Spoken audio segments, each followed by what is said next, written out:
പ്രിയപ്പെട്ട സുഹൃത്തുക്കളെ, ഹൃദയം നിറഞ്ഞ ഓണാശംസകൾ. അധ്വാനമാണ് വേണ്ടത്. ഈ ഇടയ്ക്ക് എനിക്ക് വളരെ വേണ്ടപ്പെട്ട ഒരാള് ജിമ്മിൽ പോയി. ലേഡീസ് ജിമ്മാണ്. ജിമ്മിൽ പോയി ദേഹമാസകലം വേദനയൊക്കെയാണ്, ഇത്തിരി പ്രയാസമായിട്ടിരിക്കുമ്പോൾ ഞാൻ ചോദിച്ചു എന്തൊക്കെയാണ് അവിടെ ചെയ്തത്.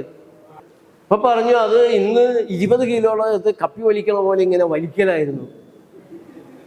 എന്നുവെച്ചാൽ ഇതല്ലേ നമ്മുടെ അമ്മമാര് വീട്ടിലൊക്കെ ചെയ്തിരുന്നത്, കിണറ്റിന്ന് വെള്ളം കോരല്. അത് തന്നെയാണ് സാറേ, ഇങ്ങനെ വലിക്കുക, പൊക്കുക, താഴ്ത്തുക. പിന്നെ എന്ത് ചെയ്ത്, പിന്നെ ഒരു 2 ബീമുകളുണ്ട്, അതിങ്ങനെ മുന്നോട്ടും പുറകോട്ടും തള്ളണം. എടോ, ഇതല്ലേ നമ്മുടെ അമ്മമാര് അരയ്ക്കുമ്പോ ചെയ്തിരുന്നത്. അതെ സാറ്, കപ്പി വലി ഇങ്ങനെ വെള്ളം കോരുന്ന പോലെ കാണിക്കുക, അരക്കുന്ന പോലെ കാണിക്കുക, ഇടിക്കുന്ന പോലെ കാണിക്കുക, ഇതൊക്കെയാണ് ജിം. അധ്വാനത്തിൽ നിന്ന് തിരിച്ച് ചിലത് കിട്ടുന്നുണ്ട്. നമ്മൾ നട്ട ചെടി മുളച്ചു വരുന്നത് കാണുന്നതിലുള്ള സന്തോഷം, ചെടി നമ്മളെ നോക്കും, നമ്മൾ ചെടിയെ നോക്കും, അത് പിന്നെ കായ്ക്കാൻ തുടങ്ങും, പൂവിടും, അതിൻ്റെ കായ് പറിക്കും, അത് കഴിക്കുന്നതിലുള്ളൊരാനന്ദം. ഈ കൃഷി ചെയ്യുന്നവരെ ഞാൻ നോക്കിയിട്ടുണ്ട്. കാണുന്നവർക്കെല്ലാം, പരിചയക്കാർക്കെല്ലാം ഞാൻ ഉണ്ടാക്കിയതാണ്, നമ്മുടെ വീട്ടിൽ വെച്ചാൽ ചീരയാണ്, കൊണ്ടുപോകുന്നു. വെണ്ടയ്ക്ക ഉണ്ടായി, മറ്റുള്ള കാണിക്കണം, കുറച്ച് കൊടുക്കണം. അതിലൂടെ ശക്തമാകുന്ന സാമൂഹ്യ ബന്ധം.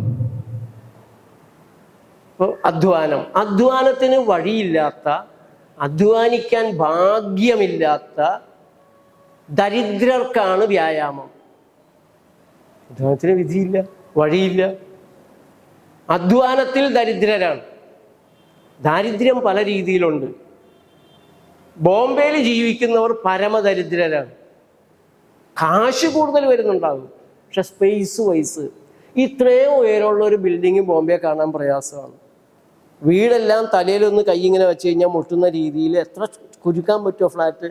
ഈ കോഴിക്കോടില്ലേ ബാറ്ററി കേജ് എന്നാ പറയുക, കോഴിക്കോട് ലോറികളിൽ കൊണ്ടുവരുന്ന ആ രീതിയിൽ മനുഷ്യരെ ഇങ്ങനെ കൂടുകളിലാക്കിയിരിക്കുന്ന കെണികളാണ് ഫ്ലാറ്റുകൾ. ജീവിതം ഫ്ലാറ്റാവുകയാണ്. സ്പേസ് വൈസ് അവർ ദരിദ്രരാണ്. ഓക്സിജൻ വൈസ് ദരിദ്രരാണ് നഗരവാസികൾ. ഓക്സിജൻ ദാരിദ്ര്യമാണ്. നഗരത്തിൽ ഒരാൾ വണ്ടിയിടിച്ച്, ബോംബെയിൽ വണ്ടിയിടിച്ച ഒരാൾ വീണാൽ ട്രെയിനിൽ നിന്ന് വീണാൽ തൊടാൻ പാടില്ല, ആരും എടുക്കാൻ പാടില്ല. കർശനമായ നിയമമാണ്. അത് ആരെങ്കിലുമൊക്കെ വിളിച്ചറിയിച്ചു കഴിഞ്ഞാൽ പോലീസ് അവർ വന്നല്ലാതെ ഇയാളെ രക്ഷിക്കാൻ പാടില്ല. ഒരു നാട്ടിൻപുറത്താണെങ്കിൽ വണ്ടി ഇടിച്ച ഒരാൾ വഴിയിൽ എത്ര നേരം കിടക്കും? അപ്പം നാട്ടുകാർ ഓടിക്കൂടി. അപ്പോൾ സ്നേഹം, കരുണ, അനുകമ്പ, ദയ, സഹായം, സഹകരണം, ഈ ഭാഗങ്ങളിലും നഗരവാസികൾ പരമദരിദ്രരാണ്. വെള്ളത്തിൻ്റെ കാര്യത്തിൽ ദരിദ്രരാണ്. ചെന്നൈയിൽ കിട്ടുന്ന വെള്ളത്തിൻ്റെ ക്വാളിറ്റി എന്താണ്? ബോംബെയിലെ വെള്ളത്തിൻ്റെ ക്വാളിറ്റി എന്താണ്? ഒരു നാട്ടിൻപുറത്തെ വെള്ളത്തിൻ്റെ മാധുര്യം എന്താണ്? വെള്ളത്തിൻ്റെ കാര്യത്തിൽ അവർ ദരിദ്രരാണ്. ആഹാരത്തിൻ്റെ കാര്യത്തിൽ അമ്പേ ദരിദ്രരാണ്. അവർ 4, 5, 6 നേരമൊക്കെ വയറ് നിറച്ച് തിന്നുന്നുണ്ട്, പക്ഷെ തിന്നുന്നത് ശൂന്യാഹാരമാണ്. മൈദ പോലെ, പഞ്ചസാര പോലെ, വനസ്പതി പോലെ ദാരിദ്ര്യം നിറഞ്ഞ ഭക്ഷണം, പോഷകമില്ലാത്ത ഭക്ഷണം, ജങ്ക് ഫുഡ്, ആഹാരം ശൂന്യാഹാരത്തിലാണ്. അപ്പൊ ദാരിദ്ര്യം പല രീതിയിലുണ്ട്. പണത്തിൽ അവർ സമ്പന്നരായിരിക്കും, അതുകൊണ്ട് എന്ത് കാര്യമുണ്ട്? കോവിഡ് വന്നപ്പോൾ നമുക്ക് മനസ്സിലായി സർക്കാർ ഈ അടിച്ചു തന്നേക്കണ കാശിനൊന്നും വലിയ കാര്യമില്ല. പെരക്കകത്ത് നിന്ന് പുറത്തിറങ്ങാൻ വയ്യ, കടകളില്ല, കമ്പോളങ്ങളില്ല, ആശുപത്രിയില്ല. 30,000 മരണം കുറഞ്ഞു. 30,000 മരണം കുറഞ്ഞു. അപ്പോൾ കായികമായ അധ്വാനം. ബോംബെയിൽ ഒരാൾക്ക് അധ്വാനിക്കാൻ എന്താണ് വഴിയുള്ളത്? കൃഷി ചെയ്യാൻ പറ്റുമോ? എന്ത് അധ്വാനമാണുള്ള സാധിക്കുക? നടക്കാൻ പോലും പ്രയാസമാണ്. വളരെ സൂക്ഷിച്ച് കാണുന്നില്ലെങ്കിൽ ഏതെങ്കിലും വണ്ടി വന്ന് മുതുകത്ത് കയറും. നടക്കാൻ പ്രത്യേക സ്ഥലങ്ങളിൽ പോകണം. അങ്ങോട്ട് കാർ ഓടിച്ച് പോയിട്ട് അവിടെ നടന്നിട്ട് അല്ലെങ്കിൽ ഓടിയിട്ട് തിരിച്ചു വരേണ്ടതായിട്ട് വരും. ഓക്സിജൻ കിട്ടാൻ എപ്പോഴും ഇല്ല. അപ്പോൾ കായികമായിട്ടുള്ള അധ്വാനം. ഇപ്പം ഋതുചര്യ എന്നുള്ള ചിന്തയെല്ലാം നമ്മുടെ ഉള്ളിൽ നിന്ന് പോയി. വേനൽക്കാലത്ത് തിന്നുകൊണ്ടിരുന്ന ഭക്ഷണം തന്നെ വർഷകാലത്തും തിന്നാൽ. കാരണം വേനൽക്കാലത്ത് തണ്ണിമത്തം തരുന്നു പ്രകൃതി, വർഷകാലത്ത് തരുന്നില്ല. വർഷകാലത്ത് നിങ്ങളത് കഴിക്കണ്ട, വേനൽക്കാലത്ത് അത് കഴിച്ചിരിക്കണം. പക്ഷെ നമുക്ക് ചൈനയിൽ നിന്ന് ഇറക്കുമതി ചെയ്യാം. ആഗോളവൽക്കരണം വന്നപ്പോൾ ഋതുചര്യ എന്നുള്ള ചിന്തയെല്ലാം മാറി, സാഹചര്യങ്ങൾ മാറി. ദിനചര്യയും ഋതുചര്യയും ആഹാരം രാവിലെ 6 മണി തുടങ്ങി 9 മണി വരെയുള്ള സമയം നമ്മുടെ രക്തത്തിൻ്റെ സാന്ദ്രത കൂടുന്നൊരു സമയമാണ്. ദിനചര്യയിൽ ഏറ്റവും പ്രധാനപ്പെട്ട അതാണ്. അതുകൊണ്ട് രാവിലെ എഴുന്നേറ്റാൽ കിടക്കയിൽ നിന്ന് തന്നെ എണീക്കുന്ന വഴി ഒരു ഗ്ലാസ് വെള്ളം കുടിക്കാതെ, പച്ചവെള്ളം, എണീക്കാൻ പാടില്ലാത്ത 1-2 ഗ്ലാസ് വെള്ളം എഴുന്നേക്കുന്ന നേരം നമ്മുടെ ശരീരത്തിന് വേണം. കാരണം 8 മണിക്കൂറോളം സമയം ഡീഹൈഡ്രേഷനിലാണ്. രാത്രി പലരും വെള്ളം കുടിക്കുകയില്ല, മൂത്രമൊഴിക്കാൻ എണീക്കണമല്ലോ. ഇപ്പം എന്താ സംഭവിക്കുക? ഉച്ഛ്വാസവായുവിനോടൊപ്പം ഈർപ്പം പോവും, വെള്ളം പോവും. രാത്രി 1, 2, 3 പ്രാവശ്യം എഴുന്നേറ്റ് മൂത്രവും കൂടി ഒഴിച്ചാൽ, വിയർത്താൽ, ശാരീരിക ബന്ധത്തിലൊക്കെ ഏർപ്പെട്ട് കഴിഞ്ഞാൽ നന്നായിട്ട് വിയർക്കും. അപ്പോഴെല്ലാം ജലനഷ്ടം ഉണ്ടായിട്ട് രാവിലെ നമ്മുടെ രക്തത്തിൻ്റെ കൊഴുപ്പ് കൂടിയൊരവസ്ഥയിലാണ്. 6 തുടങ്ങി 9 വരെ ലോകത്ത് ഏറ്റവും കൂടുതൽ അറ്റാക്ക് ഉണ്ടാകുന്നതും സ്ട്രോക്ക് ഉണ്ടാകുന്നതും ഈ സമയത്താണ്. മലയാളിക്ക് അത് ഇത്തിരി കൂടെ നേരത്തെയാണ്. കാരണം രാത്രി വറുത്തതും പൊരിച്ചതും തിന്നിട്ടാണ് കിടക്കുക. സായിപ്പ് എണ്ണയിൽ വറുത്ത എത്ര സാധനം തിന്നും? ഇറച്ചി തിന്നാൽ തന്നെ എത്ര തിന്നും? നമ്മളെപ്പോലെ ബീഫ് ഫ്രൈ 1-2 പ്ലേറ്റ് തിന്നുന്ന സായിപ്പുമാരെ കണ്ടിട്ടുണ്ടോ? രാത്രി അവരുടെ ഭക്ഷണം എത്ര മണിക്കാണ്? ഇപ്പോൾ കാര്യങ്ങളൊക്കെ മാറിയിട്ടുണ്ട്. അറബി ഒട്ടകത്തിൻ്റെ ഇറച്ചി തിന്നും. ഏതെണ്ണയിലും വറുത്ത് പൊരിച്ചിട്ടാണ് അറബി തിന്നുക? പുഴുങ്ങി തിന്നും, അല്ലെങ്കിൽ ചുട്ടാണ് തിന്നുന്നത്. നമ്മളാണ് ഈ ഡീപ്പ് ഫ്രൈ ചെയ്തിട്ട് കറുമുറ കടിച്ച് കഴിക്കുന്നത്. മുഴുവൻ ട്രാൻസ് ഫാറ്റാണ്. ബ്ലോക്ക് ഉണ്ടാക്കുന്ന സാധനമാണ് ഈ വട തുടങ്ങിയിട്ട് എണ്ണയിൽ വറുത്ത് മുരിച്ച സാധനങ്ങളെല്ലാം ട്രാൻസ് ഫാറ്റ് തലത്തിലുള്ളതാണ്. അപ്പോൾ ആഹാരത്തിലെ ഈ ദിനചര്യ ഋതുചര്യയിൽ രാവിലെ 6 തുടങ്ങി 9 മണി വരെയുള്ള സമയം വളരെ ശ്രദ്ധിക്കേണ്ട ഒരു സമയമാണ്. ആ സമയത്താണ് കാലത്ത് എൻ്റെ കോഫി കുടിക്കുന്നത്. കാപ്പി രക്തത്തെ കൂടുതൽ കട്ടിയാക്കുന്ന ഒരു സാധനമാണ്, ഒരിക്കലും ചെയ്യാൻ പാടില്ലാത്തതാണ്. രാവിലെ വടയും, ഈ വടയൊന്നും നമ്മൾ എത്ര കൊല്ലമായി വട കഴിക്കാൻ തുടങ്ങിയിട്ട് രാവിലെ മലയാളി? രാവിലെ കഞ്ഞിയാണ് കുടിച്ചിരുന്നത്. രാവിലെ എഴുന്നേറ്റ് കഞ്ഞി കുടിച്ചിരുന്ന മലയാളി, കഞ്ഞിയും അല്പം പയറും അന്നത്തേക്ക് ആവശ്യമുള്ള പ്രോട്ടീൻ നിറച്ചിരുന്ന മലയാളി. അപ്പം ദിനചര്യ എന്നൊരു ഭാഗം വളരെ ശ്രദ്ധിക്കേണ്ട. അത് നമുക്ക് വേറൊരു ദിവസത്തെ വിഷയമായിട്ട് തന്നെ മാറേണ്ടതാണ്.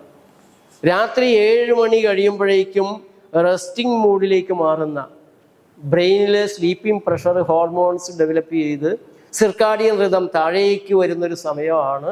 നമ്മൾ കാപ്പിയും ചായയും കുടിച്ച് ശരീരത്തിൻ്റെ ഇതിനെ മുഴുവൻ മറികടന്ന് ശരീരത്തിൻ്റെ നോർമൽ മെക്കാനിസം മുഴുവൻ താളം തെറ്റിച്ച് നമുക്ക് ഉറങ്ങാതിരിക്കണം, കൂടുതൽ പണി ചെയ്യണം. 50-60 കൊല്ലത്തിന് മുമ്പ് നാട് കിടന്നുറങ്ങിയിരുന്ന എത്ര മണിക്കാണ്? 6-6:30 ആകുമ്പോൾ ഉള്ള ജോലിയും കഴിഞ്ഞ്, പണിയൊക്കെ കഴിഞ്ഞ്, കയ്യും കാലും കഴുകി പോരും. എന്തൊക്കെ ജോലിയാണ് നാട്ടിലുണ്ടായിരുന്നേ? വക്കീലന്മാരുണ്ടായിരുന്നു, ഇതുപോലെ ഡോക്ടർമാരുണ്ടായിരുന്നു, ഇതുപോലെ എൻജിനീയർമാരുണ്ടായിരുന്നു. ഒരു എൻജിനീയറെ മഷിയിട്ട് നോക്കിയാൽ കാണുമായിരുന്നു. നാട്ടിലാകെ ഉണ്ടായിരുന്ന തൊഴിൽ വേലി കെട്ടാൻ പോക്ക്, പെര കെട്ടാൻ. ഓലപ്പെരയാണല്ലോ നാട് മുഴുവനും. മരപ്പണിക്കാരുണ്ടെന്ന് പറഞ്ഞാൽ കൂടുതലും മുള കൊണ്ടുള്ള സാധനം കുത്തിക്കുളച്ച്. എത്ര വീട്ടിൽ കട്ടിലുണ്ടായിരുന്നു? എത്ര വീട്ടിൽ കസേര ഉണ്ടായിരുന്നു? ഉണ്ടെങ്കിൽ തന്നെ അച്ഛൻ ഇരിക്കാനൊരു കസേര, അതിൽ ഒരാളും കയറി ഇരിക്കത്തില്ല, അച്ഛൻ്റെ കസേരയാണ്. പിന്നെ വലിയ വീടാണെങ്കിൽ ഒരു ചാരു കസേര. എത്ര വീടുകളിൽ പോട്ടെ ഈ ഇരിക്കുന്നതിൽ 3 ഡ്രസ്സിൽ കൂടുതൽ ഒരുമിച്ച് കണ്ടിട്ടുള്ള എത്ര പേര് ഇരിപ്പുണ്ട് ഇവിടെ? കുട്ടിക്കാലത്ത് 3 ഡ്രസ്സിൽ അധികം ഉണ്ടായിരുന്ന എത്ര പേരുണ്ട്? 1, 2, 3 എനിക്കുണ്ടായത് എനിക്ക് ഓർമ്മയുണ്ട്. അതിൻ്റെ മൂടൊക്കെ പിന്നി കീറിയിട്ട് കറുത്ത നിക്കറിന് ചുവന്ന കഷ്ണം വെച്ച് അമ്മ കൈകൊണ്ട് തയ്ച്ചിട്ട് തന്നു. അതുകൊണ്ടാണ് നടന്നിരുന്നത്. അങ്ങോട്ടൊരു വള്ളി, ഇങ്ങോട്ടൊരു വള്ളി, കളുസം. ചെരുപ്പിട്ടത് എത്രാമത്തെ വയസ്സിലാണ് നമ്മൾ മലയാളി? ഇപ്പോൾ മലയാളിക്ക് കാശ് കയറി കാശിൻ്റെ അഹങ്കാരം കൊണ്ട് രോഗിയാകുന്ന, പണത്തിൻ്റെ അഹങ്കാരം കൊണ്ട് രോഗിയാകുന്ന ഒരു വർഗമാണ് മലയാളി. അപ്പോൾ 7 മണിയാകുമ്പോഴേക്കും അവർ കഞ്ഞിയും കുടിച്ച് കഞ്ഞിക്ക് എന്തായിരുന്നു കറി? ചമ്മന്തി, അല്ലെങ്കിൽ ഒരു മുളക്. ഇതായിരുന്നു മലയാളിയുടെ അത്താഴം. ഇന്ന് നമ്മുടെ കൂടെയുള്ള ആളുകൾ അത്താഴത്തിന് പഴങ്ങളാണ്. നമ്മൾ വളരെ പ്രചരിപ്പിക്കുന്ന ഒരു കാര്യം, ഉച്ച കഴിഞ്ഞാൽ വേവിച്ചത് കഴിക്കരുത്, പഴങ്ങൾ മാത്രം കഴിക്കും. രാമൻപിള്ളയും സുരേഷ് മാഷും ഒക്കെ പ്രകൃതിയിൽ വന്ന് നമ്മുടെ ആരെങ്കിലും കേരളത്തിൽ അറ്റാക്കിൽ വീണ് മരിച്ചു, കുഴഞ്ഞു വീണു, ക്യാൻസർ വന്നു, ജനാരോഗ്യ പ്രസ്ഥാനത്തിൻ്റെ പ്രവർത്തകരിൽ ഞങ്ങളിങ്ങനെ കേൾക്കുന്നില്ല. പലരും പറയുന്നത് 10 കൊല്ലം മുമ്പ് കണ്ട പോലെ തന്നെ ഇരിപ്പുണ്ട് നമ്മുടെ ആളുകളെല്ലാം. 10 കൊല്ലം മുമ്പ് കണ്ടതുപോലെ തന്നെ ഇരിപ്പുണ്ട്.